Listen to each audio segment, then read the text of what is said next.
Let's go ahead and talk about this little Tecca project, self-titled TEC. Each song was produced very well, so I knew he's gonna come with different production on this project. To me, this album sounded different and had different types of production than anything he's ever done before. Like, I think he took it up a level. I predicted this in all the other Tecca videos. Benny X producing on this first track, second track as well. I thought the beat was crazy.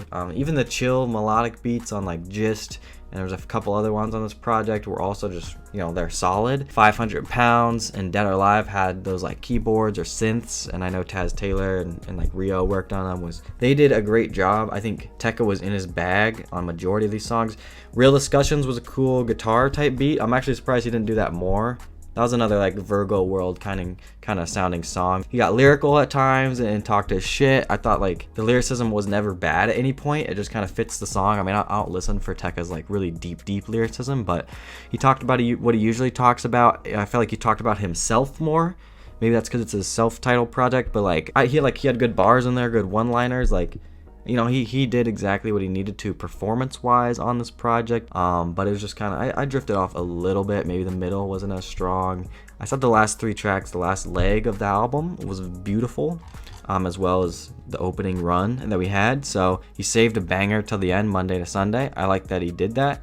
You know, I think the structure of this album overall was well done. And I see a lot of progression from Tecca as well, and I feel like the people he chose to work on this project were so fitting and brought the best out of Tecca as well. Maybe there was 2 or 3 that I might not be on repeat at all times, but like I could give this album a pretty high score. And if we want to talk about standout tracks, I think Fell in Love was a rage type beat, and Ken Carson, it was basically Ken Carson's song. Like, that song got me really excited for A Great Chaos. I think that he sounded so good on this, and I hope he brings that on his album. You can consider TEC now with this little discography he's building. Very consistent discography, by the way. I think TEC and We Love You Tecca 1, his first project, are his best projects now. I think that those 2 are his best. I think this is my favorite executive produced album by Internet Money and Taz since Industry Plant. Going back to what I was talking about earlier, we're gonna have a conversation about the best albums this year. For me, I love Yachty, I love Glaive, I love Trippy. Those are my top 3 in terms of trap and in mainstream hip hop and stuff. Pink Tape, Utopia were huge albums this summer.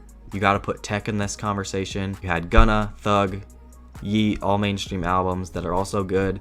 You got to put TEC in the conversation next to these projects. You know, I want to see how much replay value I get out of this project. This is my favorite Tecca project in years, I will say.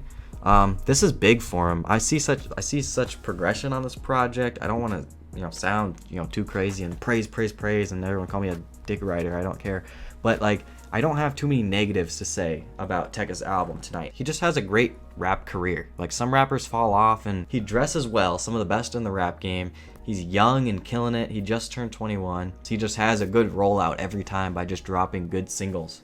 You know, when he came back with the singles for this project, I was sleeping at first with the first or second one, but when he dropped 500 Pounds, it hooked me right into this album, and I'm glad that he added transitions. I forgot to mention that in the production earlier. I'm proud of the dude. I'm glad I've been a fan, you know, since he started blowing up with, you know, Ransom, and we've been able to see his whole, you know, career pretty much. Not that I was like there in New York watching him blow up with a couple other songs on SoundCloud, but like, he was that absolute latest wave of the SoundCloud. And how much do I think this album is gonna sell though? I think I said 30-40 in my video yesterday. And I believe that. I think he could even do more. Favorites were Monday to Sunday, Dead or Alive, Fell in Love, 500 Pounds. Those are all, yeah, some of my favorite songs on this project.